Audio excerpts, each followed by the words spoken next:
At Christmas dinner, my daughter watched every single one of her cousins unwrap iPhones, gold bracelets, and thick envelopes of cash. One by one, her grandmother handed out the gifts, beaming with pride, smiling, calling each child my sweet baby or my perfect angel. And then she moved on, just like that. No box, no envelope, no smile for my daughter. Ariel sat quietly, eyes darting between the glittering gifts and her empty plate. She was trying to smile, but I saw it. That flicker of confusion, the hurt behind her practiced expression. I leaned toward my husband and whispered, "She skipped her. She actually skipped her." He touched my arm and whispered back, "Just stay calm." I felt heat rising in my chest, my fists clenched under the table. I glanced at my daughter. Her face was pale. Her mouth had gone tight, her fingers tugging at the hem of her dress. Then Judith, my mother-in-law, finally said it loud enough for everyone to hear. "She's not blood." That's when it happened. Ariel stood up. No tears, no tantrum. She reached under the table, pulled out a small box wrapped in silver paper, and walked it calmly over to Judith. I was frozen. Everyone was. You could hear silverware clinking back onto plates. Conversation stopped. She placed the gift in front of her grandmother and said in a clear voice, "Grandpa said to open this if you ever ignored me again." Judith raised an eyebrow. She looked around the table like she was waiting for someone to step in and end the joke. No one did. Ariel didn't flinch. She just stood there, waiting. Judith narrowed her eyes, tore off the wrapping paper, and lifted the lid. Inside was a sealed envelope and a small black USB. Her fingers trembled. "What is this?" she asked sharply. My husband looked confused. "What is it, Mom?" Ariel sat down next to me, calm, still. But her hands were shaking. Judith stared at the envelope like it was ticking. Then she peeled it open. Whatever was written in that letter, whatever was on that USB, it made her face go white. And then she screamed. Right there, at the table. She screamed like she'd seen a ghost. Everyone stared, forks dropped. My heart pounded. What was in that box? That box my 11-year-old daughter had been saving all year, waiting, just in case. She was ignored again. What did Grandpa Joe leave behind before he died? And how did a little girl manage to change everything in one sentence? It was our first Christmas as a blended family, and I wanted it to be perfect. I had spent weeks planning everything. Table settings, matching pajamas, custom ornaments with every grandkid's name, even the playlist. It was my way of trying to make everyone feel connected, like we belonged to each other, like a real family. I married Ethan less than 2 years ago. He's quiet, thoughtful, dependable. The kind of man who always holds the door, never forgets a birthday, and double checks if the oven is off before bed. He's also Judith's only child. My daughter Ariel is from my first marriage. She's 11. Funny, strong-willed, sharper than people expect. She reads people. She notices when things are unfair, when someone gets left out, when an adult lies to keep things polite. I knew this Christmas was going to be hard for her. Last year was the last one she had with Grandpa Joe, Ethan's father. He died of a heart attack 8 months ago. He was the only one from that side of the family who never made Ariel feel like she was temporary. He used to call her his girl. He came to her school play. He sent her letters with corny jokes and $5 bills. When she got the flu last winter, he sat next to her on the couch with a thermometer and cartoons. His absence still hurt, especially for Ariel. Judith, on the other hand, had always kept her distance. She was polite but detached. She used phrases like "your daughter" instead of using her name. She complimented Ariel's report cards like you would a stranger's child. Nothing mean, just cold. Like Ariel was someone she was required to tolerate. Still, I told myself this Christmas would be different. I had hoped that with Grandpa Joe gone, maybe Judith would soften. Maybe she would realize how important it was to bring us all in closer.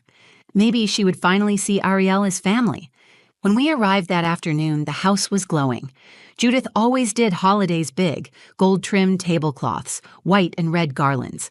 fancy name tags at every seat, a huge spruce tree in the corner that looked straight out of a catalog. Ariel wore the dress I bought her, a navy blue velvet with pearl buttons. She had curled the ends of her hair that morning and practiced saying thank you in advance, just in case she got something unexpected. She still believed in the magic of the day. I could see it in the way she kept sneaking glances at the stack of presents under the tree. I wanted so badly for that belief to last. Judith greeted us with air kisses and the same line she always used when she saw Ariel. "Look how much you've grown." No hug, no warmth, just enough formality to keep up appearances. The rest of the family trickled in. Ethan's nieces and nephews, all younger than Ariel, his cousins, Judith's sister. The dining room swelled with voices and clinking glasses, and for a little while, it felt okay. Normal. Dinner was loud and beautiful. Candles flickered, plates were passed around. Ariel laughed at a joke from Ethan's nephew and told her own about Santa getting stuck in the chimney. I relaxed, thinking maybe things would be fine. Until dessert came. That's when Judith stood up and cleared her throat. She had placed small wrapped boxes and envelopes beside each of the Grandkid's seats, 6 of them. She walked from child to child, calling each one by name, complimenting their schoolwork, their piano lessons, their latest sports trophies. Every single one received a new iPhone, a delicate gold bracelet, and an envelope filled with cash. Every single one, except Ariel. When she skipped over her seat, my first thought was maybe she forgot. Maybe she left it in another room or just missed a step. I looked at Ethan. He was watching his mother closely, but he said nothing. Then Ariel turned toward me. Her eyes asked the question her voice didn't dare speak. I looked back at Judith, trying to give her the benefit of the doubt one last time. She glanced down, saw Ariel's empty spot, and said flatly, "She's not blood." The room fell quiet. Ethan put a hand on my arm. "Just stay calm," he whispered. But something had broken in that moment. I could feel it, not just in me, in Ariel. She sat so still. Her eyes didn't well up. She didn't run. She just breathed once, slowly, then reached down under the table and pulled out the box, the one she had brought herself. I wish I could say I spoke up right away, that I stood up and said something bold or defiant, but I didn't. I sat there frozen, trying to process what had just happened. My daughter had been publicly, intentionally excluded, and everyone saw it. Judith's voice echoed in my head. "She's not blood." It wasn't a mistake. It wasn't an oversight. It was deliberate. She wanted to make a point. Across the table, Ariel was still. Too still. She didn't reach for her fork. She didn't blink. Her posture was perfect, shoulders straight, hands folded in her lap. The only sign of her pain was the way her jaw clenched, just slightly, like she was forcing herself not to cry. Around us, the silence thickened. Ethan's sister shifted uncomfortably. One of the younger cousins whispered to his mom, asking why Ariel didn't get a gift. Nobody answered him.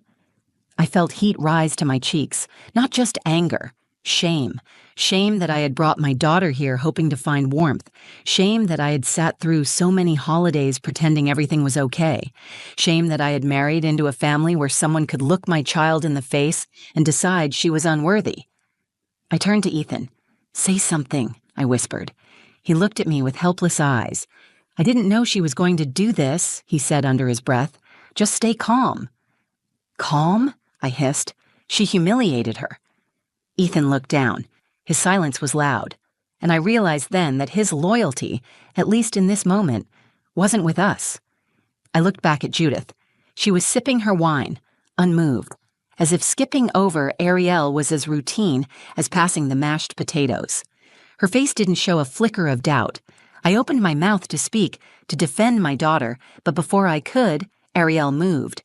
She didn't run from the room. She didn't cry. Instead, she slowly reached under the table and pulled out a small silver-wrapped box. I had no idea she had brought it. I watched her place it on the table next to her untouched dessert, and then, without a word, she stood up. Every eye turned to her. The room went completely still. Even Judith looked curious now, her head slightly tilted as Ariel walked around the table, holding that little box in both hands. She stopped in front of Judith and placed the box carefully on her plate. Grandpa said to open this if you ever ignored me again, she said, clear and steady. Judith raised an eyebrow. What? He said to give you this if you ever made me feel like I didn't belong, Ariel said. Her voice didn't shake. There was no anger in it, no drama, just truth. I stood slowly, but I didn't move toward them. I was in awe. My daughter wasn't just standing up for herself. She was doing it with more grace and strength than most adults I knew. Judith scoffed. What on earth is this, a prank? No, Ariel replied. It's a message. He told me to save it for the right moment. Judith looked at Ethan. You knew about this. He shook his head. Number I didn't. Judith huffed, clearly annoyed at the attention, but curiosity got the better of her. She peeled the wrapping off with sharp fingers and opened the box. Inside was a plain white envelope and a small black USB drive. Nothing else. No bow, no decoration, just that. Judith picked up the envelope and opened it. She pulled out a folded letter and began reading. Her eyes narrowed, her lips pressed tight. Her hand trembled slightly. What is it? Ethan asked. She didn't answer. Ethan took the USB and plugged it into his laptop at the side table. A video file appeared. Without waiting for permission, he clicked it. The screen lit up with a video of Joe, Grandpa Joe, sitting in his favorite recliner, wearing one of his worn flannel shirts. He looked tired, but his eyes were kind, focused, serious. If you're watching this, he said, then I'm gone. And Judith, I'm guessing you did what I asked you not to do. You made that little girl feel like she wasn't part of this family. The room held its breath. He looked straight into the camera. Ariel is my granddaughter, not by blood, by choice. And that matters more. I set something aside for the kids. But if you ever treat her like she's invisible again, then it all goes to her. Everything. Judith's face turned white. Joe smiled gently in the video. I trust you'll do the right thing, even now. Then the screen went black, and Judith screamed. After Judith screamed, the room seemed to split into two versions of itself. On one side, everyone frozen in stunned silence, watching her unravel. On the other, my daughter, sitting calmly at the end of the table like none of it touched her. Her composure didn't crack. Her hands stayed folded in her lap. Her shoulders didn't slump. I was still standing, staring at her, trying to understand how she had planned this, how she had known, how she had waited. Judith clutched the letter in one hand and pointed at Ariel with the other. This is manipulation. This is disgusting, she said. You're using a dead man to guilt me. Shame on you. Ethan's voice broke through. He recorded that before he passed, Mom. It's dated. You know it's real. She turned on him. So you're just fine with this? You're letting this little girl hold the entire family hostage? She's not holding anyone hostage, Ethan said, finally raising his voice. You made her feel unwanted in front of everyone. Dad saw this coming. He tried to protect her in the only way he could. Judith looked around, expecting someone to back her up, but no one said a word. Even her sister was silent, staring at the USB drive like it had detonated in the center of the room. Ariel turned to me and whispered, Can we go home now? I knelt beside her and touched her hand. Just one question first, I said. How did you know she'd do this? Ariel looked away from me and fixed her eyes on the fireplace across the room. Grandpa told me last Christmas that if he wasn't here next year, I needed to be ready. He said people change when they lose someone, that some people get kinder, and some just get worse. She reached into her purse and pulled out a second folded piece of paper. He gave this to me. Told me to only read it if I started to think I didn't belong. I opened it slowly. His handwriting was jagged and fading, but clear. Ariel, if you ever feel like they've forgotten who you are to me, I need you to remember who you are to yourself. You are brave. You are loved. You belong, even when they don't act like it. I'm proud of you, and I've made sure you're protected. You don't have to be silent to be strong. Grandpa Joe. I blinked back tears and kissed the top of her head.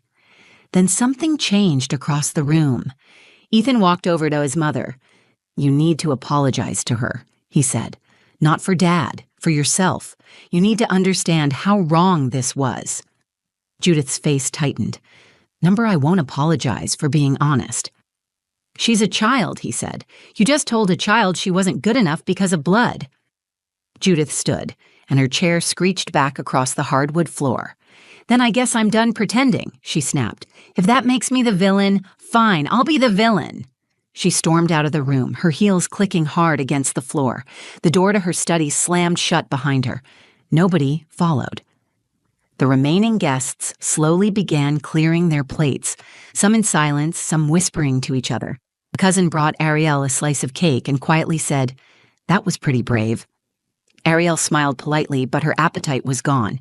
Ethan came over and rested his hand on my shoulder. "I'm sorry," he said. "I didn't know she would take it this far." "You've known what she's capable of for years," I said. "You just never thought she'd do it in front of witnesses." He looked at the floor and nodded. That night, in the car, Ariel leaned her head against the window and said, "I don't feel sad. I thought I would, but I feel okay." I looked at her in the rearview mirror. "You handled yourself with more grace than any adult in that room." She shrugged. "I didn't want to hurt her. I just didn't want to feel invisible anymore." "You never were," I said. "Not to the people who matter." As we pulled into our driveway, the lights from inside our house glowed through the windows. I realized then this wasn't just a turning point for Ariel. It was one for me, too. We had spent too long trying to be accepted into a place that only ever gave us half-open doors. But Ariel had walked through that house with her head high. She had handed a box across the table and told the truth, not with anger, not with shame, with courage. And now, things would never be the same again. The next morning, Ethan and I sat at the kitchen table in silence, coffee growing cold in our mugs. Ariel was still asleep, curled in the blankets she had dragged to the couch, after insisting she wanted to sleep near the tree. Neither of us had spoken much since we got home. There was too much to process. Judith's words, Ariel's strength, the video from Grandpa Joe. I finally said what had been burning in my chest since last night. She planned for this, not to make a scene, to protect herself. You saw how calm she was. She didn't go there hoping for a fight. She just didn't want to be hurt again. Ethan nodded slowly. I keep replaying Dad's words. He knew. He really knew what she would do. I pulled the folded letter from my purse and read it again. Joe's handwriting shook a little, like he had written it on a bad day, but the message was firm. Ariel is my family. Period. If you can't see that, then the things I've worked for will go to the one who could. Below that was a copy of a notarized document, a copy that Joe had placed in the same envelope. He had revised his estate plan before he passed. In the presence of 2 witnesses, he had signed over the educational trust originally meant to be split between the grandkids. If Judith or any member of the family intentionally excluded Ariel from an equal gift or inheritance, the full amount would default solely to her. It wasn't just symbolic. It was enforceable. Ethan had scanned the document, checked the dates, the signatures. It was legitimate. And binding. He had tried to call his mother that morning. No answer. By noon, Judith finally sent a message, not to me, not to Ariel. She sent it to Ethan, a short text that read, "I hope you're happy. She's yours now." I read the message and felt a wave of something I hadn't expected. Relief. I wasn't interested in Judith's approval anymore. I didn't care about polite invitations or family dinners where Ariel was treated like an accessory. The spell had broken. Ariel came into the kitchen, still in her pajamas, rubbing her eyes. "Is Grandma mad?" she asked. I knelt beside her.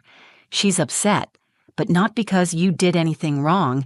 She's upset because she got caught showing everyone who she really is." Ariel looked down, thoughtful. "Does this mean we don't go there anymore?"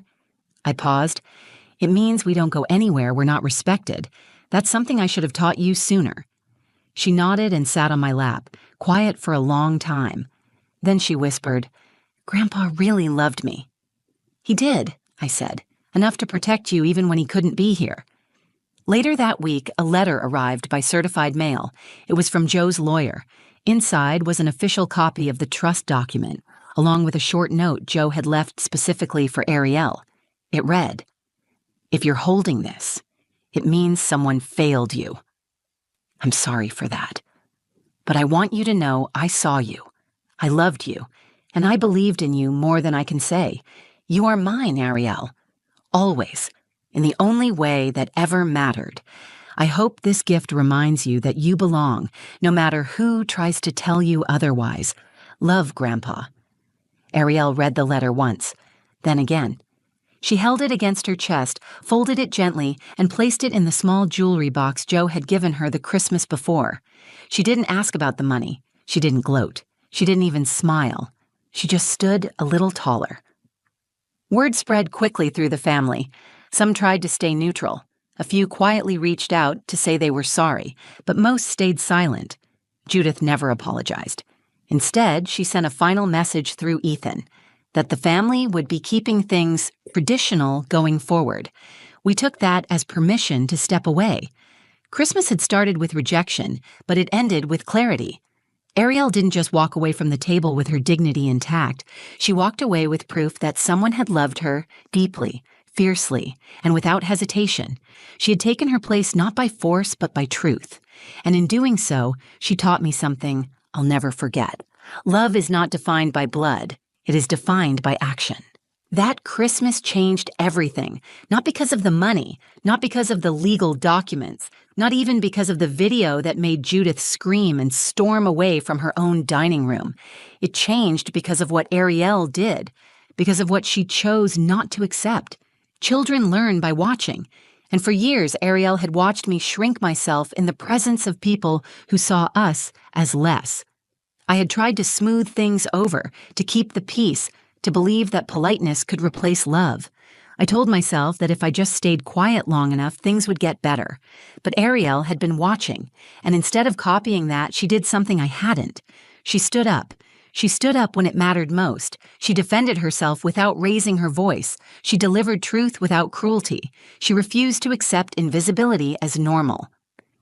That night, after everything calmed down, I watched her sleep on the couch, the soft glow of Christmas lights flickering across her face. I realized she would carry that moment with her forever, not as trauma, as clarity. She would never again doubt her place in this world. When school started back after winter break, her teachers noticed something different. She raised her hand more. She volunteered for the debate team. She offered to read her writing aloud in front of the class. The girl who had once asked me quietly in the car if it was okay to correct a teacher was now helping classmates speak up for themselves. Ethan and I had some hard conversations after that day, honest ones.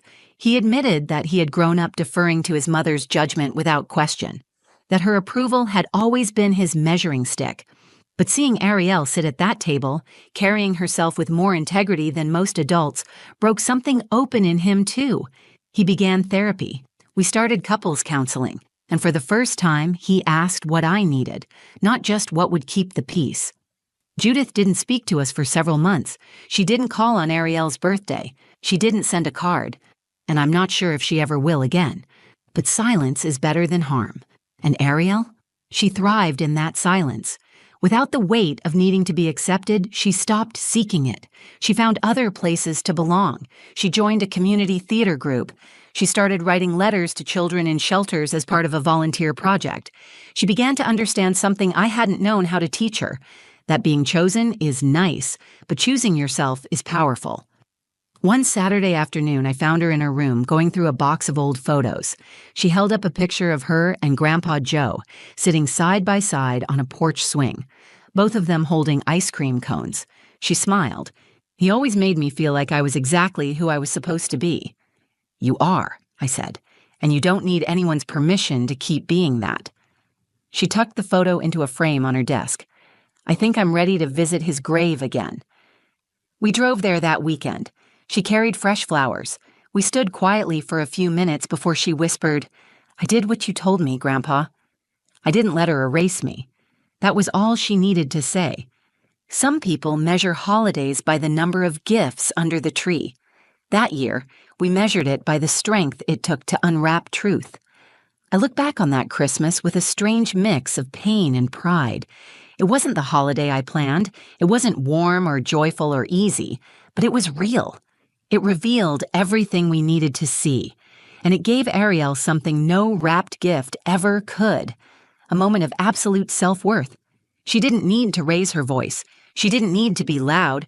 She just needed to be seen, and she made sure that she was. That's what I carry with me now, not the conflict, Not Judith's reaction, not even Joe's will. What I remember is the way an 11-year-old girl, surrounded by glittering gifts and cold glances, stood up and told the truth. What I remember is the way she taught a room full of adults what family actually means. Not blood, not obligation, love. Love that shows up. Love that protects. Love that doesn't ask you to prove yourself first. That was the gift she walked away with, and it was the only one that mattered. If this story moved you, if it reminded you of someone you love or something you've lived through, I want you to know you're not alone. There are children like Ariel everywhere, waiting to be seen. There are families trying to heal and voices trying to be heard. And sometimes all it takes is one moment of truth to change everything. If you believe in stories that speak up for the overlooked, the underestimated, and the quietly brave, please like this video so more people can hear it. Share it with someone who might need to know their worth isn't defined by blood or approval. And comment below. Tell me your story. Have you ever had to stand up for someone you love or for yourself? And if you want more stories like this, real, raw, and full of heart, subscribe to the channel. Hit the bell so you don't miss what's next, because here, every voice matters, and some of the smallest voices carry the strongest truth. Thank you for watching. I see you, and I'm glad you're here.